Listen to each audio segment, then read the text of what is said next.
สบายดีไอ้วาดสวัสดีพี่น้องเอ้ยมื้อนี้ไอ้วาดเพิ่นมากินข้าวนำไปกินนำถือว่าเดี๋ยวนี้พี่น้องเอ้ยถือว่าการกลับมาในครั้งนี้ก็ถือว่าจะแจ้งข่าวพี่น้องเนาะแจ้งข่าวถือว่าไอ้วาดขึ้นมาส่งข่าวตอนนี้พ่อบุญไทยลูกอยู่เฮือนหั่นเนาะเพิ่นให้ไปเอาหยังเกาะไปเอายาไปต้มให้ให้ไผเกาะแล้วคนไข้คนไทยเนี่ยถือว่าพ่อบุญไทยเจ็บแข้งเจ็บขาเจ็บขาเจ็บแข้งถือว่าเดี๋ยวนี้ความหมายเพิ่นนั้นได้ล่มกันแล้วพี่น้องเพิ่นว่าอยากให้บ่าวบุญนำนี่ไปเบิ่งเนาะไปเบิ่งแล้วคันว่าปัวบ่ดีเราอยากให้ไปใส่เกาะบ่คันสมมุติปัวบ่ดีนะแล้วจะเอาไปใส่หวังเอาไปป่าบ่แม่นอันเฮาล่มกันกินนะคันว่าบ่ดีนี่แล้วสิไปเข้าหม้อติว่าสิบ่ดีเดียวสิว่าสิไปหาแพทย์หม้อแล้วอันนั้นบ่ไปแพทย์หม้อว่าสิพัวเบิ่งคันพัวลองเบิ่งว่าอันเช้าก็ดีอันบ่เช้าก็ปัวตึมพี่อยู่ป่าพุ่นนี่เขาเฮ็ดเขาเฮ็ดอยู่ที่ปากแค่ปะดงพุ่นแล้วอยู่พุ่นก็เจ็บคือกันแม่นบ่เจ็บทุกหุ่นมาเลยบ่นี่เฮาก็เจ็บคือเข้ากันเนาะคือกันนี่คือเจ็บอยู่ที่บ้านมันแคมป์อยู่นี่แน่แสดงว่าเจ็บคือเข้านี่ก็เบิ่งยังไปก็บ่ได้เนาะเจ็บมีแต่พ่อมันได้เจ็บน่ะเอาลองเบิ่งตัวจริงบ่เทื่อจะแม่นเลยก้นบ่เทื่อก็จะแม่นยังตั้งก็ว่ากันไปเบิ่งแต่ว่าเพิ่นมาขอความช่วยเหลือพี่น้องเอ้ยก็สิได้ไปเบิ่งตัวจริงเนาะกินข้าวกินน้ำแล้วจึงสิไปเบิ่งมากินข้าวกินมาพี่น้องเอ้ยตำบักหุ่งนี่สดเอาเด้ออันนี้เป็นซีนที่เฮากินมื้อเช้านี้อันนี้มันไอ้นู่นพี่น้องเนาะซีนหมูไอ้นู่นเพิ่นถ้าเราเฮาก็มานึ่งละพี่น้องเอ้ยสนุกกะตำบักหุ่งสู้เบาะวาดกินสาวเพิ่นก็มากินน้ำเท่านึงเอาดึกหน่อยนี่สำเนาะดึกหน่อยก็ขึ้นมาดึกหน่อยไปบ่นุ่มพุ่นไปหมด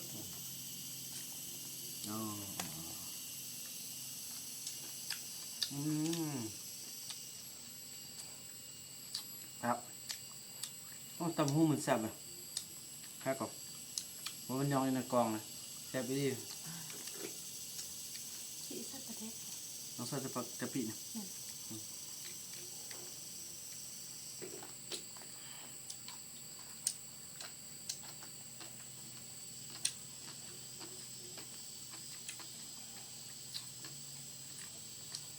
มันวัดได้เนาะ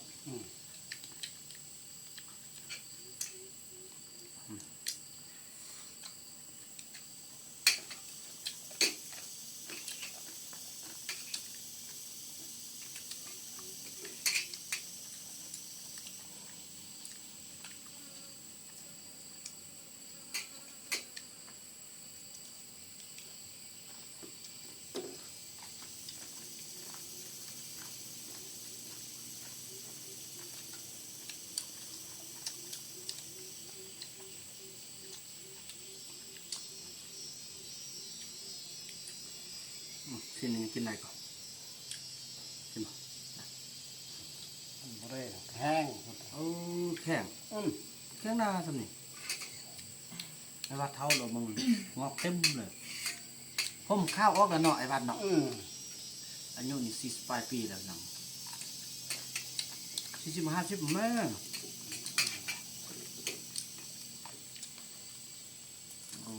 มันได้หรอก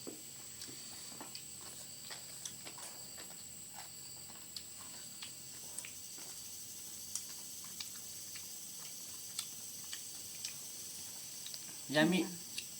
คือบทส่วนอีมีมาเด้อีมีก็อยู่หันนั่นที่มันมักวางคือเก่าเนี่ยแล้วบ่ยังมานี่ก็ว่าบ่อยากมามันยังมาบ่ได้อันนั้นก็พอนั่นอีกแล้วเนาะ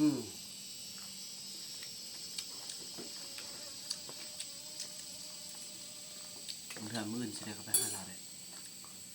เพราะมันฝนก็ยากใส่ฝนบ่เซาจะเถื่อหรอกอันพุ่นช่อแล้วก็ซื้อเอาพัดนั่นไปมุงให้มันซะมันอยู่ผู้เดียวแล้วมันไปเอาบ่ต้องมาบ่ร้อนแล้วน่ะเนาะมันเท่าแล้วเนาะเท่าแล้วปีนึงดับปีหน้าก็เข้าไปแล้ว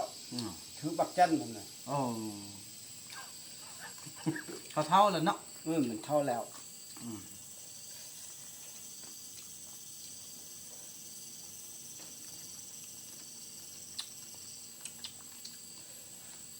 มีก็ตายแล้วอีแพทย์นั่นน่ะอยู่ปีเดือนหันน่ะก็ตายแล้วเฮ็ดจังได๋คนน้อยลงเนาะ อ ไอ้ว่าก็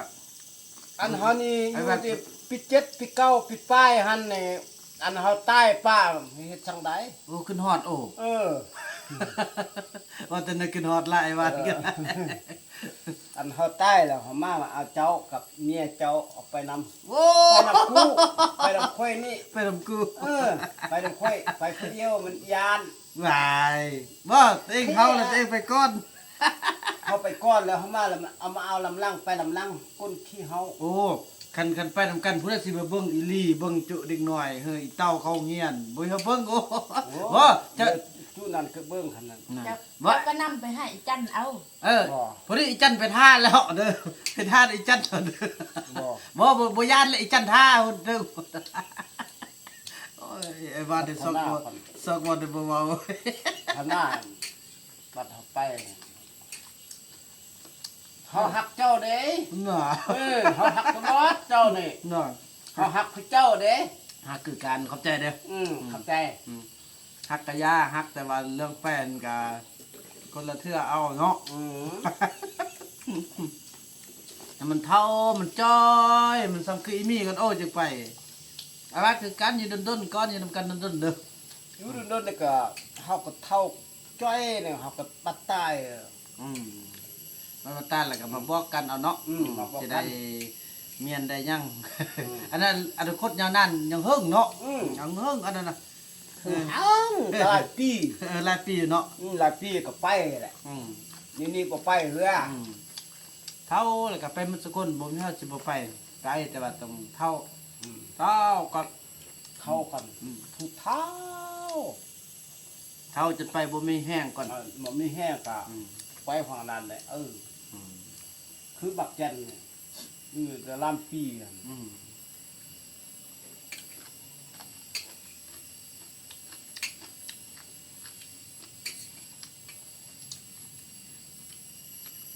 ใช่บ่ แค่ว่า เอิ้นเป็นน้องอันเด้อนี่เป็นน้องอันนี้น้องนกอันนี้น้องบุญนำเด้อไอ้วาดเป็นผู้เฒ่าแล้วเนาะ เท่า เอิ้นน้องบุญนำสิเด้ออันนี้ก็เอิ้นอ้าย ไอ้วาด ไอ้วัด แล้วไอ้วาดเอิ้นอันน้องก็เอิ้นน้องบุญนำ น้องบุญน้ อันนี้น้องนก ำน้องนก เฮาแบบว่าที่เพิ่นมาคือเอิ้นไอ้บุญนำบ่แม่นอันนี้เป็นน้อง พี่น้อง อันนี้เป็นอ้าย อัน เด้ นี้ อ เขานี่เป็นไอ้ แล้วน้องบุญนำเอิ้นไอ้วาดเอิ้นไอ้วาดไอ้วาดเอิ้นน้องบุญนำเอิ้นน้องบุญนำน้องนก น้องบุญนก น้องนก น้องนก นั่นแหละพี่น้องมีความผูกพันคือกับครอบครัวเดียวกันแท้ๆพี่น้องเมื่อเช้านี้เพิ่นกำลังกินข้าวนำแต่เช้าจะบุตรไทยคลิปพอผมไทยเพิ่นกับบ่ทันมาฮอดเถื่อแต่ตอนนี้เพิ่นมาฮอดละ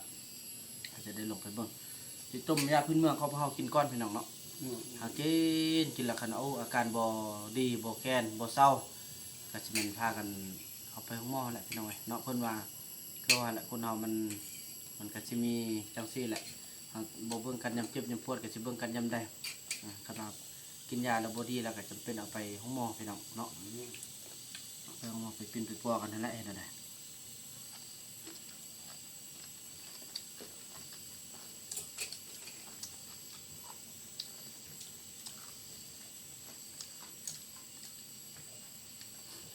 กำลังเล่น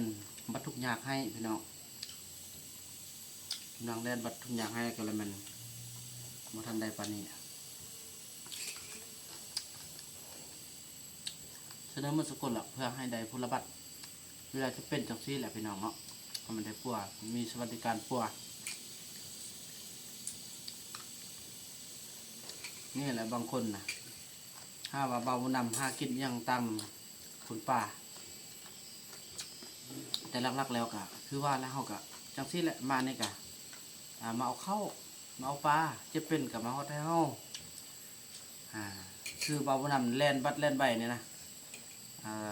ถ้าออกมานี่ถ้าว่าบาบุญนำสาวนกครอบครัวบาบุญนำมีบ่บัดบ่ได้มีก็มีเพื่อพวกเขาเองเนาะบ เขาพลังก็ออกเพื่อพวกเขาเพื่อความความสะดวกให้พวกเขาพระเจ้าไปเข้าพระเจ้ากลางแต่ก็ยังเป็นเฮาคือเก่าที่พาไปพามาการสิจ่ายต่างๆก็ยังเป็นเฮาแต่ว่าลุดพรย้อนว่าเขาเจ้าบ่มีการสิจ่ายเพราะเขาเจ้ามีบัตรนะนั่นแหละพี่น้องเบิ่งเอาเนาะผู้ใดที่ยินซาละยันลื่น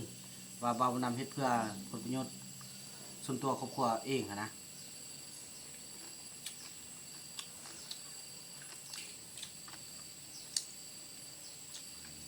ถ้าว่าอยากได้บ้างก็อยากได้แหละเนาะอยากได้ที่ว่าอยากมีบัตรพิเศษแต่มันก็คือว่าเฮาเป็นเพียงผู้ช่วยเหลือเฮาได้เห็นเขาเจ้ามีความสุขเห็นเขาเจ้าได้มีจุดยืนที่ดีเขาก็ภูมิใจในผู้เฮาช่วยบ่ต่างเฮาเป็นเขามีลูกนะเขาเป็นพ่อแม่นะลูกเขานะเติบโตขึ้นมาได้ดีห่างมีความสุขเขาก็ดีใจแล้วประมาณนั้นพี่น้องเนาะ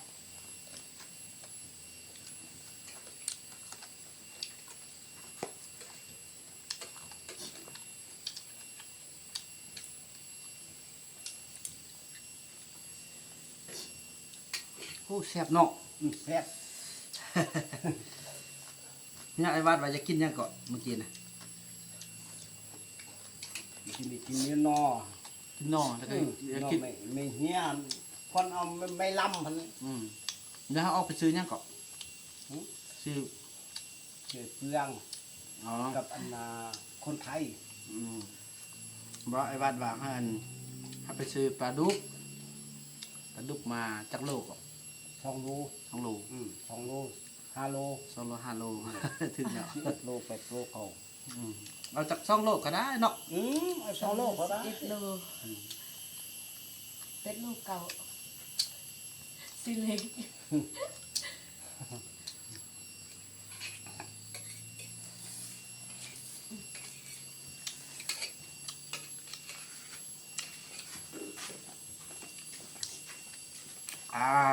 กินหมดเลยเด้อ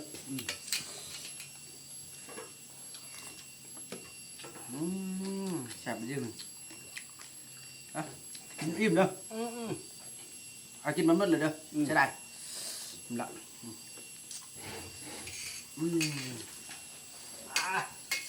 เผ็ดพอดี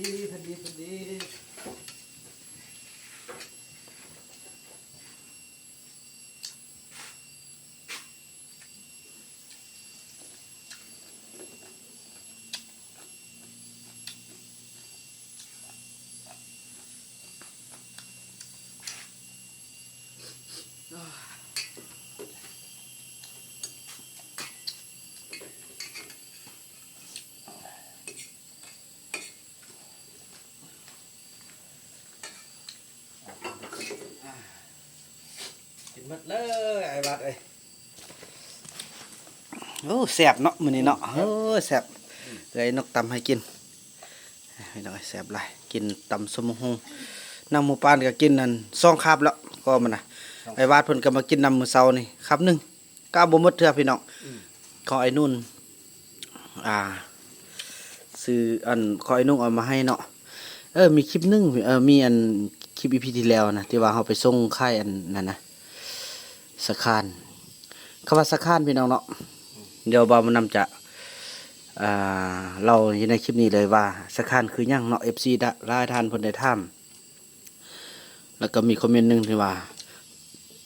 มีแต่ข้อของเขากินทางที่จีซื้อเขาก็บ่ว่านะคือสิมัน FC มาใหม่เนาะบ่าวมันนำอยากอธิบายว่าสิ่งที่บ่าวมันนำให้นะมันหลายกว่าที่บ่าวมันนำข้อเนาะเห็นบอกเขาเจ้ามาเขานำซัมปลาโอ้โถสุดยอด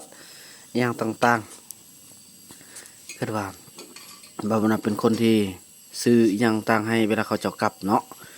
สิ่งที่บ่าวมันนำข้อนั่นก็ข้อแบบเบาความม่วนซะแหละแต่ว่าให้ก็ดีเขาก็แบบเขาซ่อนเขาจะได้ซ่อนเขาเป็นคนหูผู้ดีเลยพี่น้อยเนาะแล้วก็สาขาท่านก็แม่นเครือไม้ชนิดนึงเนาะพี่น้องที่ว่าขึ้นตามป่าขึ้นตามกกไม้เนาะแต่ว่ามันจะเขาเอามาเฮ็ดเป็นอาหารเนาะเขาเอามาใส่อ้อโดยเฉพาะคือเน้นอ้ออะไรอ้อซีนงัวซีนควายซีนหมูอ้อคือซีนหมูป่าสิโอ้แซ่บพี่น้อยเนาะ เป็นสะคานเอามาปอกแล้วก็หั่นแล้วก็ผ่าเป็นเปียงน้อยๆใส่ใส่แกงกินก็ถือว่ากินได้พี่น้องเนาะสะคานถือว่าน้ำพันเด้อไอ้บัดน้ำพันเด้อนี่น้ำมีคนเด้อมันกินน้ำเนาะถือว่าแนวนั้นแหละพี่น้องเนาะถือว่าคลิปนี้พาบรรยากาศนี้เบานำจะขออนุญาตจบคลิปกันเพียงสำนี้ก่อนพี่น้องเนาะแล้วก็ว่ากันใหม่ในคลิปต่อไปเด้อพอจะได้ไปเบิ่งพอบุญไทยเบิ่งว่าเพิ่นจะเป็นอะไรเนาะจะกินยาของหมอแล้วจะส่งไข่ดีบ่ถ้าบ่ดีแล้วก็มันจะไปห้องหมอพี่น้องเนาะพอเพิ่นมาหาพวกเฮามาขอความช่วยเหลือเฮาแล้วเด้พี่น้องเอ้ยเนาะแสดงเพิ่นก็คิดว่าเป็นบอนที่เป็นบอนสุดท้ายที่จะช่วยเขาเจ้าแหละสนิทเขาเจ้าก็คือสิบ่มาหาพี่น้องเนาะจังซั่นแหละคลิปนี้เบานำจะขอเนี่ยจบคลิปกันสำนี้ก่อนแล้วก็ว่ากันใหม่ในคลิปต่อไปคลิปนี้เบานำขอกล่าวคำว่าสำบายดี